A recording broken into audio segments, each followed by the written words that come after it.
Alors, abonnez-vous massivement et surtout n'oubliez pas de décrocher la cloche de notification pour ne rater aucun de nos programmes. RK Pro TV. Merci na ba bien-aimé nyonso oyo bozwi occasion ya ko tomber na vidéo oyo bozali de partout bozali kolanda na pesibino merci et recevez mes salutations vraiment au nom de Jésus-Christ. Si je suis là aujourd'hui, c'est pour une bonne nouvelle. Na elibino sangwa malamu, na elibino sangwa kitoko, oye ko réjouit mitema na bino. Alors, na yena un message très important. Nabi ke mutu nyonso ako se retrouver na message oyo. Message yango ezali sur les songes. Je crois que biso nyonso moko na biso, chacun de nous alalaka lotaka. Olotaka bandoto, et aujourd'hui tu as eu la grâce ya kokutana na un serviteur de Dieu oyo alingi a partager na yo ba mystère oyo elekanaka na nzela na bandoto. Le thème est tellement vaste. Alors, tu as sous-thème moko to partager na biso lelo na occasion un peu Samuel biso. Sous-thème ngo ezali sur les disparitions des songes. Les disparitions des songes. To na lingala ko bungisa bandoto. Mutalali aloti ndoto alamuki azana ngo soutena mutu na ye. Yango ne tongi to lobela lelo. Ezomona ndeti ezana ngo eloko moko grave te, mais omona ke message yango eza très important. Alors avant toute chose, Bible zoloba, si l'Éternel ne bâtit pas la maison, ceux qui les bâtissent travaillent en vain. Donc confiez mon monde à maboko na Nzambe. Au nom de Jésus-Christ, Seigneur natiki ces moments oyo naliko kabolelo banzambe na peuple de Dieu oyo azui occasion kolananga na moment oyo. Tikete message oyo et trouver de la place na motema moko na moko. Et même ba fruit ya malamu oyo ko restaurer vie ya bandoto na vie ya moko na moko azolananga na moment oyo. Seigneur zala au centre un message oyo du début jusqu'à la fin na confiance na maboko na yo na telemeli nyonso mabe oye yaka pona ko empêcher le message et trouver de la place na mitema bana nzambe. Au nom de Jésus-Christ, nous avons ainsi prié. Amen. Nzamba pambola biso. Tokoti na message na biso. Yambo tokota na mozinda message, j'aimerais donner la définition ya mot songe. Mot songe, par définition, nous pouvons dire ceci. Ce sont des images. Dans le Bible, ce sont des images qui se présentent dans l'esprit de l'homme pendant qu'il dort ou pendant le sommeil. Ce sont les images qui se présentent dans l'esprit de l'homme pendant qu'il dort ou pendant le sommeil. Ezali, na ebita na lingala ba image so tolobanini, ezali bililingi. Oye yaka na molimo moto tango moto azaya ya kolala. Donc ndoto bazwaka ngoka na momo za kolala. Kolala ekipaka RT. Souvent tolala mingi na butu, mais il y a de ceux-là au balala rapé na moi. Donc même na moi so kolali ozwa ndoto. Même na butu ozwa ndoto, mais problème ezaka ande ndoto bazwaka ngo na momo za kolala. Alors, on stozui en dehors ya pongi, na pesa exemple ndekanga na za kovanda boye. Seigneur afungoli nga miso na moni image moko. Alors eza sundoto te, o eza vision. Mais ndoto tolobi eza ba image se présente en esprit à moto tango azana se ya pongi. Tango aza kolala. Alors, je crois tout se faire comprendre na définition moko simple pour ne pas vous compliquer. C'est simple, pour ça biso idée à remarcher ensemble. Donc c'est un peu ça. Et ça ba image yaka tango motaza ya kolala. Pona ko clarifier sous mokie. Sala lokola ndenge yozo talanga na vidéo oyo. Sala lokola mutango azoloba oyo eza yo. Siko yo za kolala ozo mimona boyo zoloba devant caméra. Donc ndoto angwana ozo image moko ozo mimona zoloba devant caméra mais ozo na sa pongi. Ba image wana ozo mona image ozo mona oyo nde yango ndoto. Tozo akango siko na moment toza kolala. Alors, nani koloba boye. Plusieurs de nous toza na ba grâce différent reçoit pe bandoto. Eza bato musu bien aimé tamsu na butu moko to na pongi moko alali azuka ndoto moko. Mais za ba mususu nzamba sala ngulu baza classé na ba classe ba rêveur o bazwa pena bandoto ebele à cause wana butu moko 4 5 songes ou plus. Bamso azaka lali aloti alamuki peut-être que se soulager azongi alali aloti susu aloti lisusu donc na butu moko zwa 2 3 4 songes. Mais maintenant le mal c'est quoi? Otozo le bela maman na likamu na biso ezaka le fait ya kolota te ne yango peneza sujet na biso ezali te ko concevoir to ko retenir pardon ndoto oyo loti ko bomba yango to ko zwa yango do tio lamuki olobi nga na lota ki ndoto boye obandi pe ko raconter ngo peut-être pas madame na yo to pas mobali na yo to pas bana na yo to pas voisin lelo na lala ki to pas pasteur na yo ndoto ngo elekela ko zo beteli solo to lelo na lala ki na lota ki ndoto boye. Donc c'est ça okangi yango. Mais bien message na biso ezali tozo lobela si ba disparition. Donc mutu vraiment alali butu mubimba oloti premier ndoto deuxième troisième olamuki na tongo ata moko te na mémoire non ndoto moko eza susté nyo se disparaître mususu mono lotika moko ekei nakutana na famille moko nazaki na bango na dialogue ya musala ya Nzambe mama na mwana bazoyebisanga te musala ya Nzambe biso tozalaka so tolali toloti ndoto tozwaka na biso bandoto mais to retenaka bandoto te ebungaka facilement. Data na loti combien de ndoto na retenaka ngote na mémoire na ngezalaka te. Ndoto bien aimé eza voix moko très très important ya moto esengeli a maîtriser. Okoki kotika te bandoto no ekendaka ndenge wana. Dieu nous parle par des songes.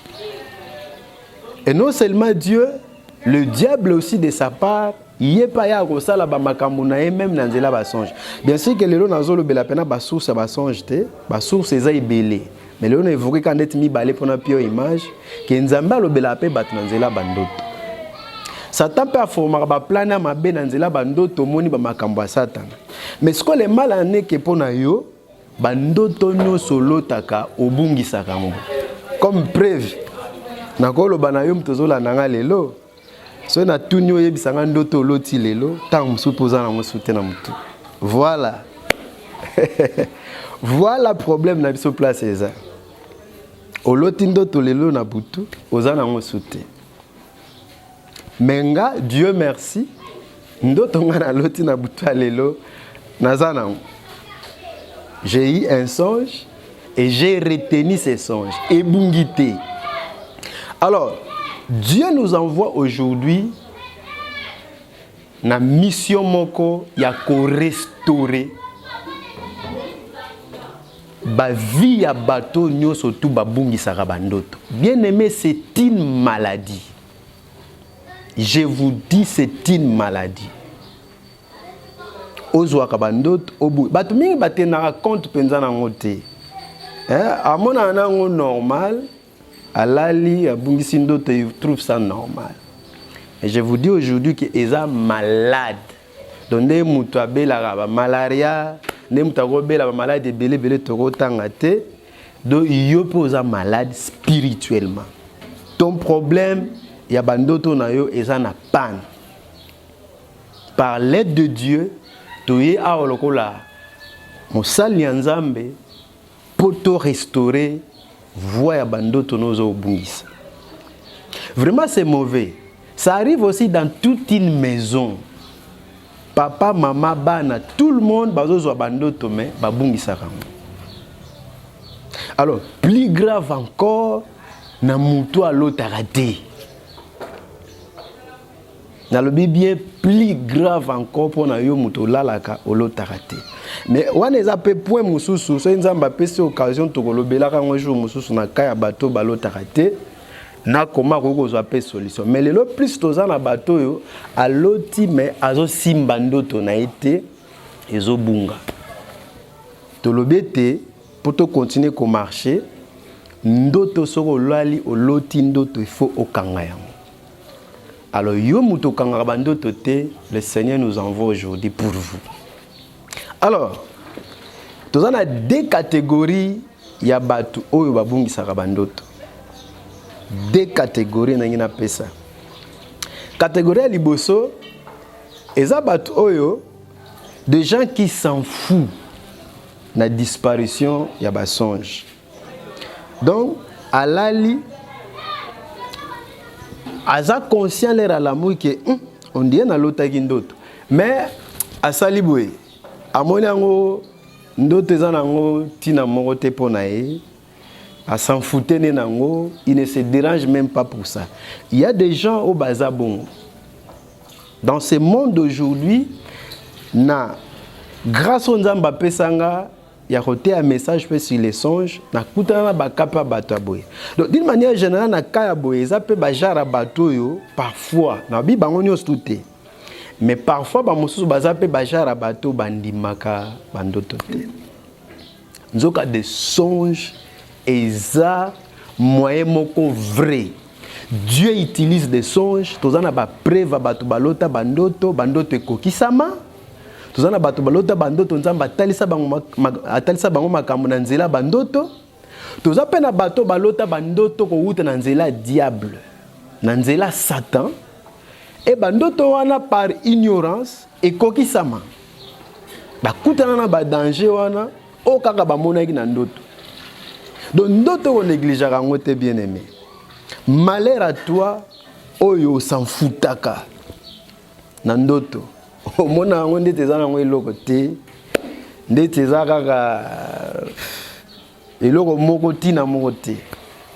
Je te dis que si tu es parmi ces gens-là, aujourd'hui le Saint-Esprit a benda conscience na yo, zongi sana mutu no ko considérer ba songe. Tout na Joseph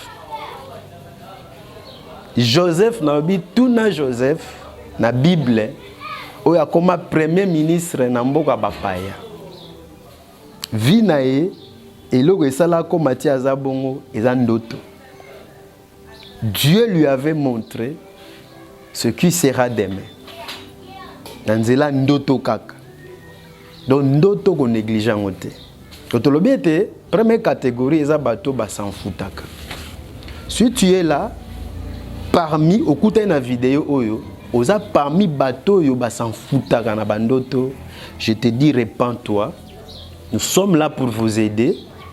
Nous sommes là pour vous aider dans le lobby pour que ozongi sa considération bandoto na vie na. Alors, tu continues la deuxième catégorie.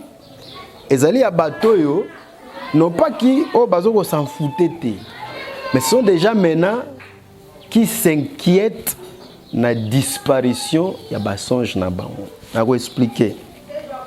Mutalali a lotindoto yango ebungi nango. Mais avant der mo alobi deti na lotaki ndoto moko deti na lotaki ndoto moko. Allez, bandi maintenant qu'on déranger. C'est ça de tels gens, des bateaux malam. Il ne veut pas laisser partir ses songes.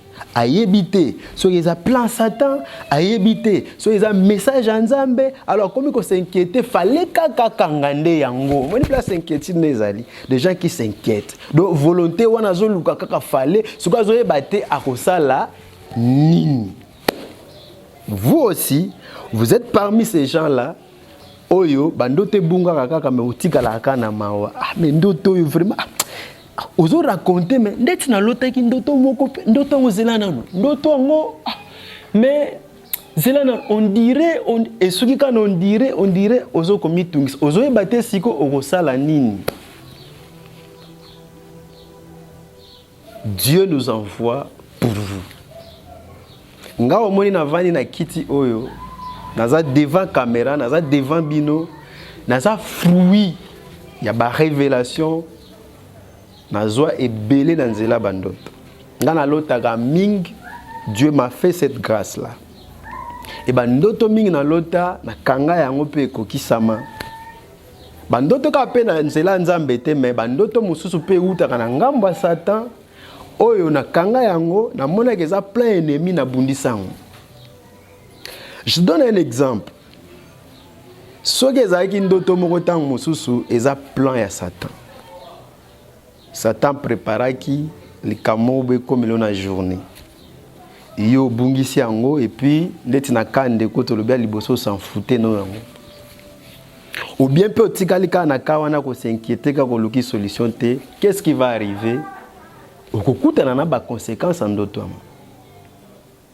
Une femme un jour alali alotindoto obali na message okende musala chaque le matin azonga ka soir avec papa en tout cas lelo na loti mabe pona yo taka ba papa qui s'en fout ah tika babiloko wana eza ba illusion babiloko wana ngana croire kana ngote papa moi ça siple mobali neke nazomona ndenge na moneli ndoto ngo ebangi singa makasi. Ponanga, azomona journal lelo vomi okende musala te. Papa lobi waya, ya bilo pamba. Ah oui mislango chauffeur. Demara mtukanga na kele so na ndimo mi oyo bilo pamba mazo mama na bina be église oyo. Demara mtukanga na kende.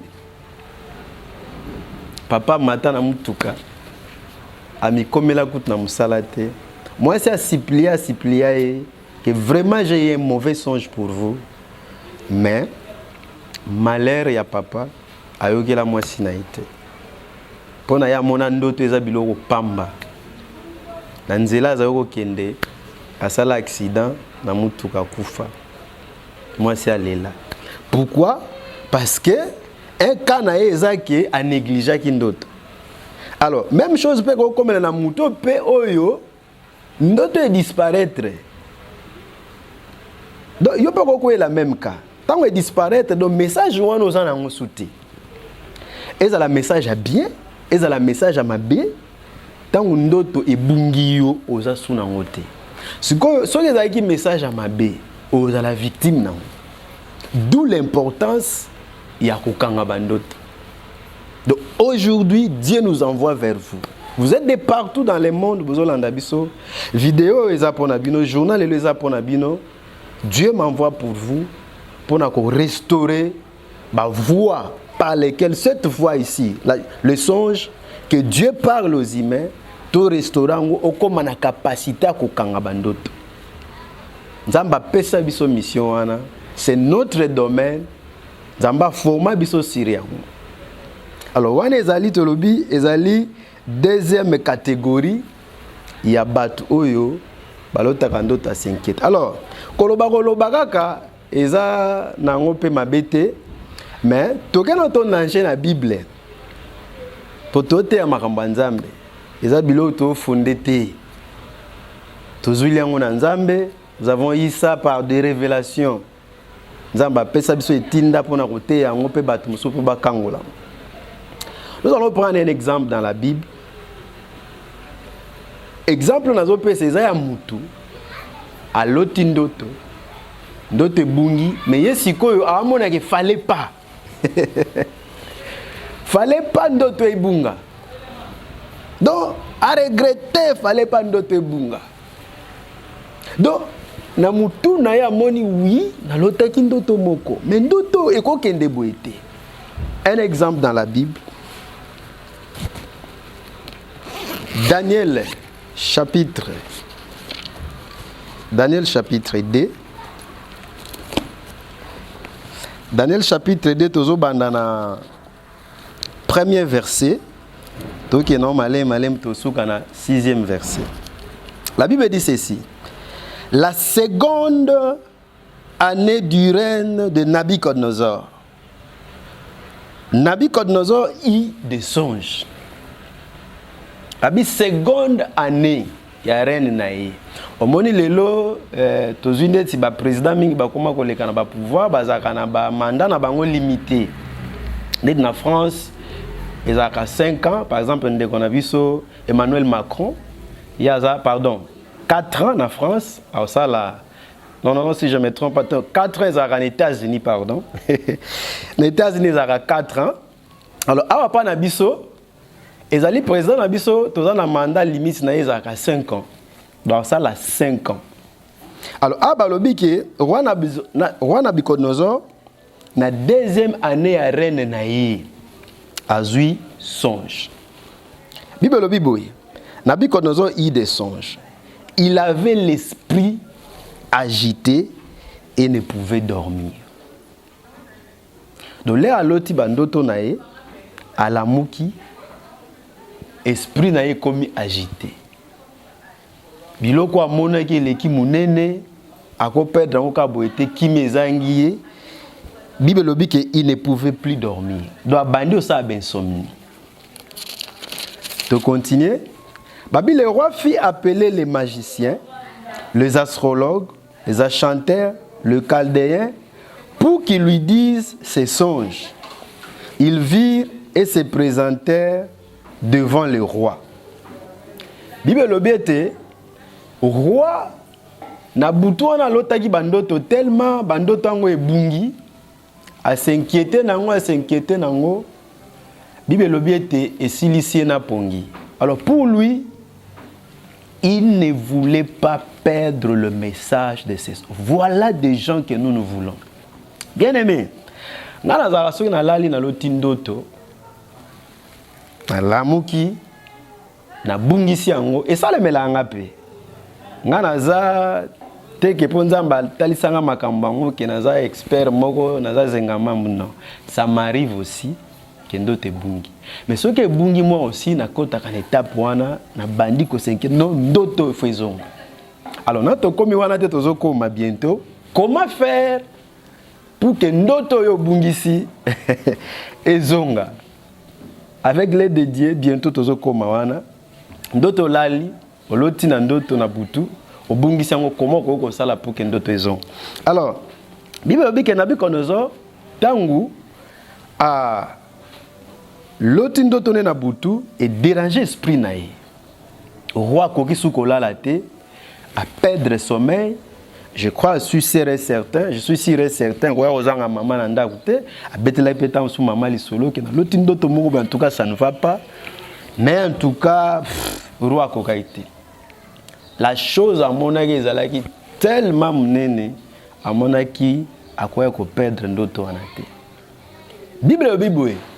Pendant la journée, d'autant où journée tongo etani, au moins autour du roi il y a beaucoup de gens. En particulier na place dans l'ingéna lobela awa, tous on ba bengaka comité des sages, to ba conseiller à roi. Roi Nabucodonosor, il n'est pas qui na ba conseiller naï. Ba sage, ba conseiller, ba qui divisé, ba mususu, ba qui en fait c'était ba conseiller ba qui de gens il y a ba en contact avec les esprits. Quand on dit contact avec les esprits bang saoté, l'esprit satanique to na nzambe mokele likolo. Parce que Dieu c'est un esprit. Nzamba mona na raté ata Jésus to semble ngano amona na raté. Le fait que fouka me ozo sambela yo koti en contact avec un esprit que toi tu ne vois pas. Donc ce roi ici na comité na ya bassage ba conseiller na ye apona ki plus de gens oyo ba tozo lobete des gens au ba en contact avec les esprits. Alors na kat na bango tozo mona pe ba toloko la ba Daniel bazaki na kat. Batoloko la ba Shadrach, Meshach, Abednego bazaki na kati. Et y compris ba magicien, ba astrologue, hein, bazaki na kati. roi bengisi bango ke non nalalaki naloti ndoto moko mais ndoto yango ebungi nga naza na posa ndoto wana ezonga. Voilà déjà ndoto ebungi nga naza na posa ndoto ezonga. Nazo rappeler na mutu nyonso to tomber na moment où na vidéo que tozo le blasi les disparitions des songes. Eza bientôt mabe na lobi eza mabe. Ko bungi sakaba ndoto eza mabe. Et Dieu nous envoie aujourd'hui pour vous aider pour bungi sakaba sous bandoto te. Si vraiment vous voyez que je suis un serviteur de Dieu, nous pouvons vous aider dans point oyo. Avec cette considération, je crois que vous avez une solution. À Talissi, nous n'avons pas d'astrologue, pas de comité des sages. Le problème à roi Izalaki Nini, Bible l'obité, il y a Zalaki na posa, ba rappeler d'abord ndoto na loti et secondement ba interpréter. Tu continues à lecture. Babi le roi leur dit, j'ai eu un songe. Mon esprit est agité. Et je voudrais connaître ces songes. Babi, na lalaki, na loti ndoto, na reconnaître nga na lotaki ndoto na butwa lelo. Mais bino ba sage, bino ba conseiller nanga, bino ba tuboko en contact avec les esprits, na lingi ndoto wana nga ezonga. Et c'est vraiment important pour nous. Bible, les Chaldéens répondirent au roi en langue araméenne. Ô roi, vis éternellement, dis les songes, et tes serviteurs, et nous en donnerons dis les songes à tes serviteurs, pardon, et nous en donnerons l'explication. Le roi reprit la parole et dit aux Chaldéens, la chose m'a échappé. Nazongi sotozo le blasi disparition des songes. Roi lobindoto ango ebungi na ngonga. Eloko nga na mona ki wana o esilisa nga pongi na butu na koki sokolala te ebungi. Naza posa na ebango. Na 5, le roi reprit la parole et dit au Chaldéen, OK, la chose m'a échappé. Si vous ne me faites connaître les songes et son explication, vous serez mis en pièces et vos maisons seront réduites en état d'ordure. Mais si vous me dites les songes et son explication, vous réservez des biens, des dons et des présents, des grands honneurs. C'est pourquoi dites-moi les songes et son explication. Roi Lobi, ce qui vous pèse une explication, ce qui vous rappelle d'abord ndoto nangate et puis vous limbolite li ko lobanini bino nyonso bakoboma bino. Mais ce qui vous limboli ndoto nanga d'abord vous rappelle ngango et puis vous limboli ngango na kopesa bino ba cadeau à cause ya obosali.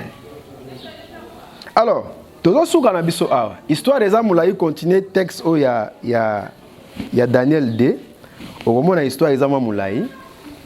Tozo suka awa na point oyo.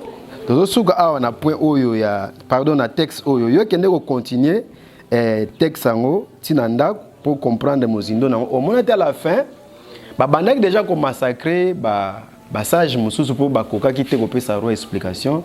Intervention Daniel Eyaki pona ko pesa d'abord pour na ko rappeler songe et puis ko pesa explication. Daniel ensemble na baninga na e balukaki nzambe ba yoko zwa ndoto yango ti ba pesi roi explication.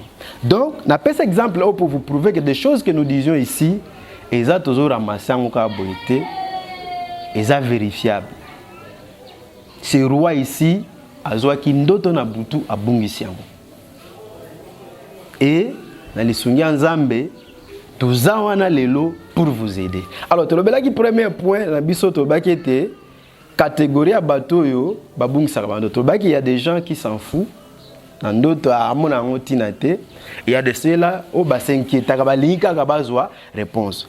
Alors Deuxième point, tozolobelasi remède contre les disparitions des songes. Tolobi remède contre les disparitions des songes. Tokolo baga oui ko bungisa bando teza mabeto talisi bino ba révélation peut-être bamso et c'est pelisio et zongisi penza mémoire na yo mais faut to pesa pe ba solution. Toko tiko pa bamusu tokolo baga bo tikali peka bongo obungisa no ka bandoto. Il y a des gens na moment na zolo baboye, je vous dis na kutana na zan expérience nango balala kaka babungisa ka bandoto. So beti machine moi mobimba bande bandaki ti esili au mona tamso aka na ndoto mo akangi la plupart ebungi nzoke eza mabe makasi. Alors awa to continue étape par remède to pesa 2 points ya remède à liboso ezani to le bete soko moni olalaka obungisaka mingi bandoto remède à liboso to lobi il faut se livrer à un exercice de réflexion. Il faut se livrer à un exercice de réflexion. Un bon prédicateur, il est le reflet de ce qu'il prêche.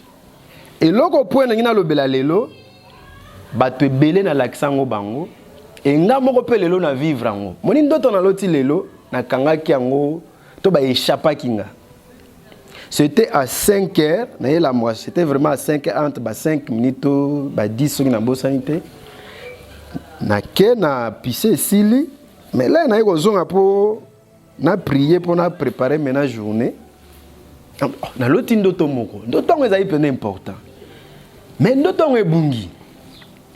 Na sali le premier procédure, premier point à remède, où ils allaient se livrer à un exercice de réflexion. Donc vanda ozongi peloko mutu ozongi kati na yo moko éviter toutes ces distractions les gros à la carte no bandi maintenant ko réfléchir detina ndotongo obandi plus ozo réfléchir c'est ce que moi j'ai fait aujourd'hui na point oyo plus ozo réfléchir au monde ndoto esa nini ezongi parce que bandoto muso ezala ndenini ezala nango peut-être par rapidité à rolamuka otali mais fallait longwanda ku déjà parti à 6 heures yo tali boye fallait banda ko se préparer ti 6 heures juste longwa ko lamuko zo lamuko tala na retard ti obandoko sokola ti ndoto ngo ebungi mais soko vandi o réfléchir ti ndoto ngo esa nini ebozonga oza moko bungisa ka bandoto exercice à liboso point liboso na peso yango vandaka soki ndoto ebungi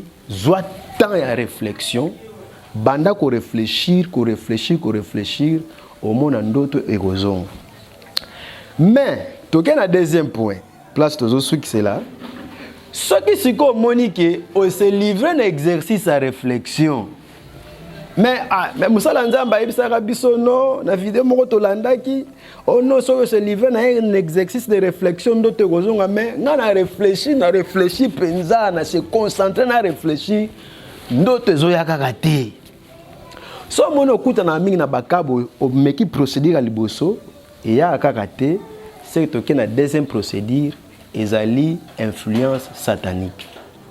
Le diable fait quoi? C'est l'œuvre de l'ennemi. Diable, je vous dis, a sale la rapé manœuvre oyo. Alingi te batu bakanga bandoto. Eza pona nini so eza message ensemble po ozwa message wana te. So eza plan na e Satan pour que yo échappé na plan na été. Donc pourquoi y a na plan na e?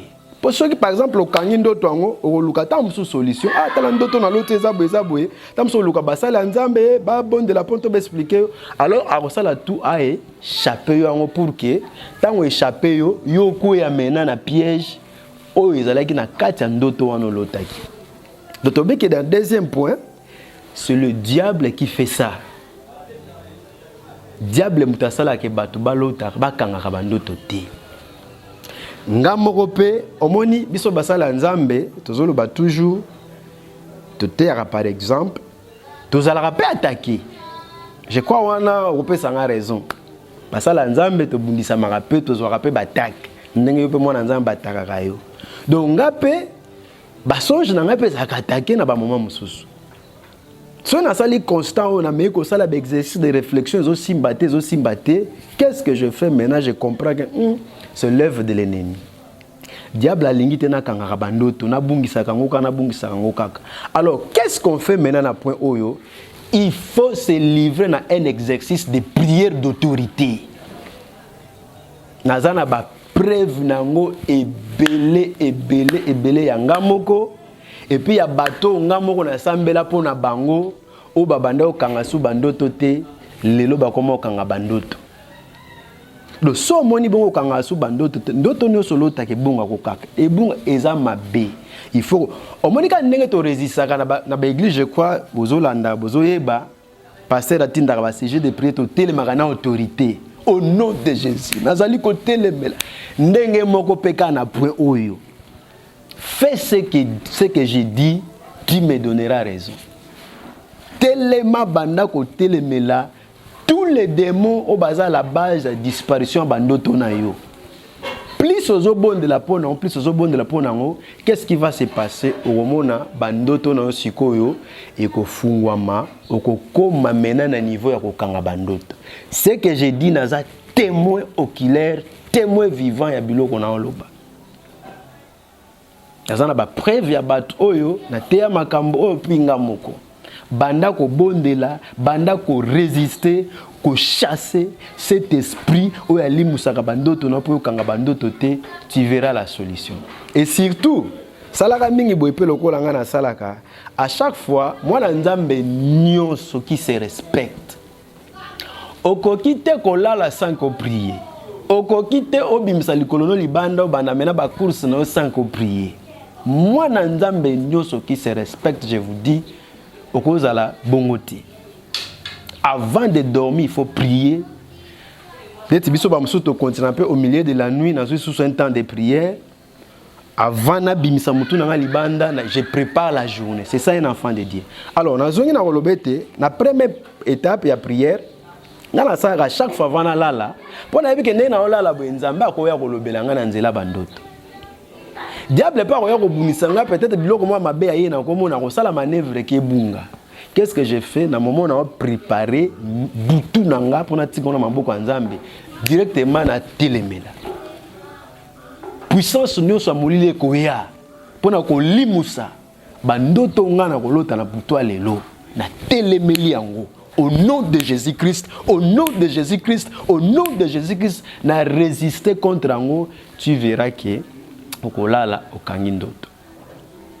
Na zongeli pona kolobete deuxième point na biso oyo sur remède na lobete fo bondela eza œuvre à Satan, eza œuvre ba démon ya ba magicien, eza œuvre ya bato molili balingaka te to kangaka bandoto yango bayaka ko limusango. Alors, ce que moni au vivra na ka o eza malade, guérison na ngopo zo kaka eza kaka prière. Alors, si tu vois que ozo bondela, soit si tu vois que yo moko zo mona non, na yo moko tang si tu vois que tu ne parviens pas toujours, on met qui va procédure autopsie pour que bando tourne zonga, ça ne tient pas. Luka biso basala nzambe. Tozawana, Dieu nous a placés dans l'église pour vous. Nous sommes là, un don pour vous que Dieu vous a donné. Nous sommes une bénédiction pour l'église.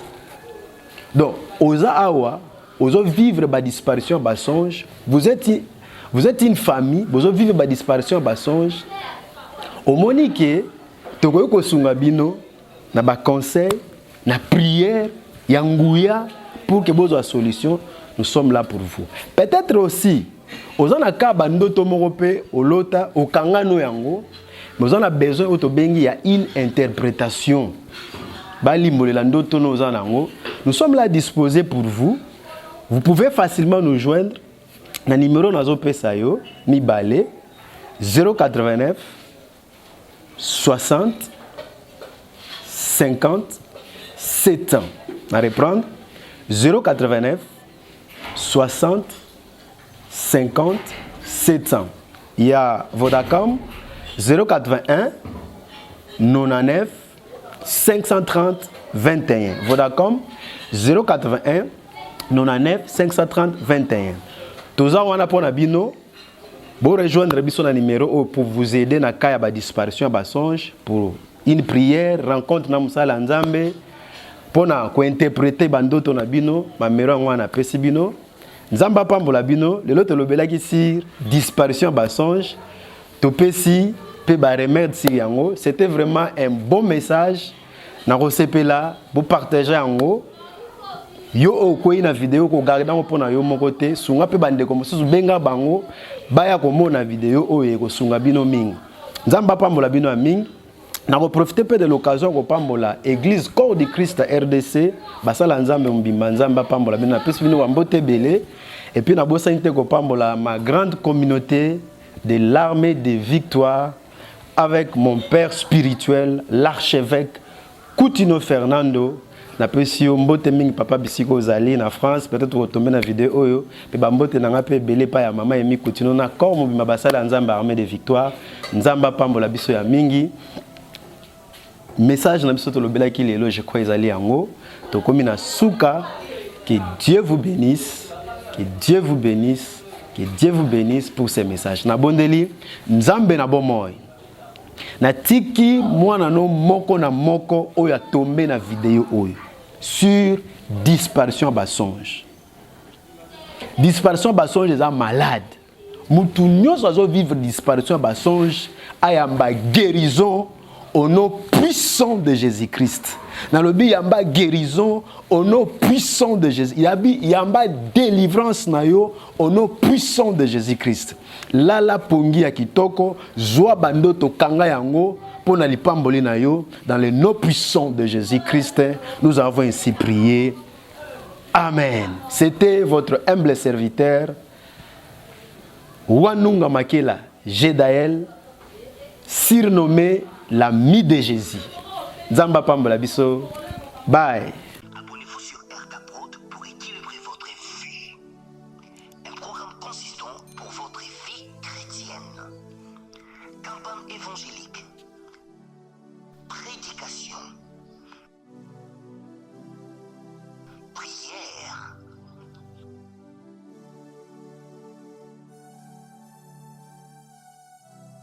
Enseignement biblique. Divertissement.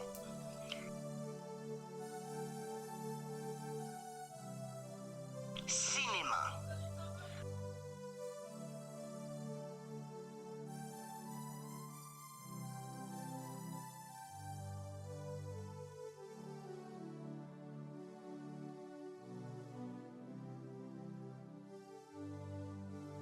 Musique. Alors, abonnez-vous et n'oubliez pas de décrocher la cloche des notifications pour être informé à tout moment. RK Pro TV.